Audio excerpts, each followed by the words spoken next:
से देखा होगा तीड़ी की जो है 6 पैर होते हैं, 2 आगे होते हैं, 2 बीच में होते हैं, 2 जो है पीछे होते हैं। अब आप एक नई जानकारी, अगर जब भी आप तीड़ी को गौर से देखें तो इसको ज़रूर देखना। अल्लाह तबारक ताला की कुदरत ही कर सकती है ये कि उसके अंदर 10 जानवरों की मुसाबियत पाई जाती है, यानी उसके अंदर 10 जानवरों की निशानियाँ हैं, यानी उसके अंदर 10 चीज़ें ऐसी है जो कि 10 जानवरों में अलग अलग पाई जाती हैं। आप जब तीड़ी को पकड़ो तो उसकी आँखों को गौर से देखना, उसकी आँखें हूबहू हाथी की जैसी आँखें लगती है। उसका जो चेहरा है, उसकी शक्ल जो है बिल्कुल घोड़े के जैसी नज़र आएगी।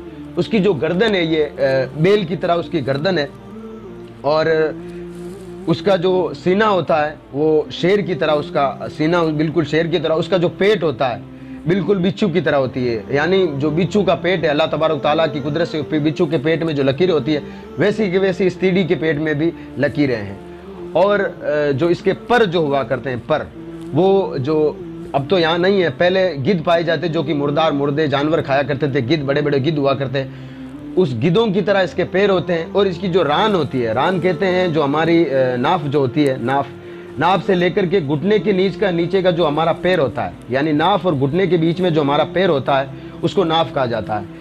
हूबहू जो तीड़ी की जो ये पैर होता है, यानी जो आप यूँ कहिए रान जो होती है, बिल्कुल जब ये बैठी हो तब आप गौर से देखना बिल्कुल ऊँट की तरह होती है। अब इसकी पूँछ बची है, यानी जिसकी दुम है बिल्कुल सांप की तरह होती है।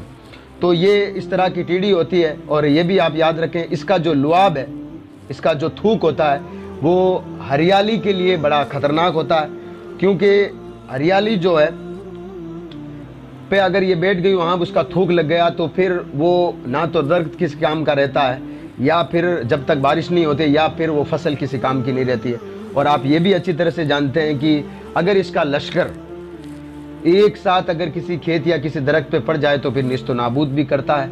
और ये भी जानकारी अब रखें कि ये कभी भी अकेले में नहीं उड़ती है, लश्कर के साथ उड़ती है। अल्लाह तबारक ताला ने इन पर भी एक जो है हुक्मरान करके रखा है, अमीर करके रखा है। वो इनके हुक्म, इन सब को अपने हुक्म पर चलाता है, यानी एक ऐसा तीड़ा होता है जिस पर इन सारों पर हुकूमत करता है और सबको अपने इशारों पर, अपने हुक्म पर चलाता है। जब वो कहता है कि यहाँ पड़ाव करना तो वो वहाँ पड़ाव करती है, जब वो कहता है कि वहाँ से उठना है तो वो उठ जाती है। और ये सारी की सारी इस तरह की मेरे पास जानकारी थी। और एक छोटी सी जानकारी मैं आपको और दे देता हूँ।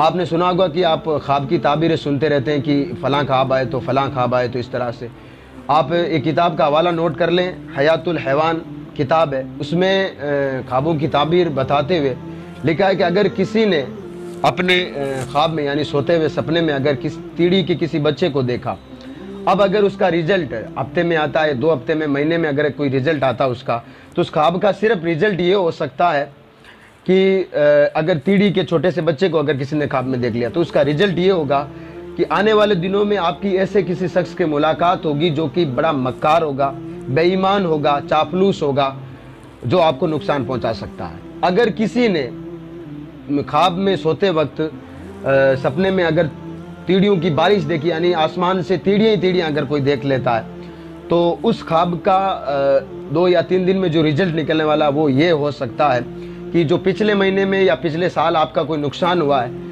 तो उस नुकसान की वापस भरपाई हो सकती है। और अगर किसी ने इस तरह का ख्वाब देखा कि वो तीड़ी को पकड़ के मटके में या कार्टून या लोहे के डिब्बे में अगर कोई डाल रहा है, तो इस ख्वाब की ताबीर ये हो सकती है, और यानी उस ख्वाब का रिजल्ट ये हो सकता है कि आने वाले दिनों में उसे अल्लाह तबारक ताला औलाद जैसी नेमत जो है अता करेगा। अब मैं पहले आपको कह चुका हूँ कि तीड़ी जो है ये अल्लाह तबारक ताला का एक लश्कर है। तो लश्कर है तो ये अब ज़ाहिर हुआ है तो ज़रूर कोई ना कोई अल्लाह तबारक ताला की इसमें हिकमत होगी। अल्लाह तबारक ताला के हुक्म से ये ज़ाहिर हुआ है तो इसमें हिकमत ज़रूर होगी। ज़रूरी नहीं है कि हर एक हिकमत जो है अल्लाह के बंदे के समझ में आए, लेकिन इस वक्त जो सबसे बड़ी हिकमत हमारे सामने इस वक्त मौजूद है वो हिकमत सिर्फ ये हो सकती है कि इस वक्त पूरी दुनिया में आप देख लें, मुसलमानों को अलग अलग चीज़ों के नाम पर बेगुनाह मुसलमानों को मारा जा रहा है, उनकी प्रॉपर्टी छीनी जा रही है, उनको सताया जा रहा है, उनकी इबादत गाहें तोड़ी जा रही है, उनको सुकून से इबादत नहीं करने दी जा रही है। तो फिर क्योंकि मुसलमानों का रब अल्लाह तबारक व तआला है, ये याद रखें, मुसलमान कमज़ोर हो सकता है, मुसलमान का रब कमज़ोर नहीं हो सकता। मुसलमान मजबूर हो सकता किसी कानून के तहत, लेकिन मुसलमान का जो रब है वो कभी भी मजबूर नहीं है। ये अलग चीज़ है कि हम अपनी हैसियत भूल बैठे। अगर हमें अपनी औकात मालूम होती, अपनी हैसियत मालूम होती, तो आज हमें ये दिन देखने को नहीं मिलता। हम याद करें, हम 313 थे, फिर भी हम 1000 सामने हमारे जालिम हुआ करते थे, बुरे लोग हुए तो हमने उनको हमने पछाड़ दिया। हमारे सामने हज़ारों की फौज थी, हमने सिर्फ 72 थे, अल्लाह तबारक तआला ने हमें फतेह दी। अल्लाह तबारक तआला ने हमारे नारे में ऐसा जो है रौब डाला है कि बड़े बड़े किले हमारे नारों से जो है थर थरा कर गिर उठे।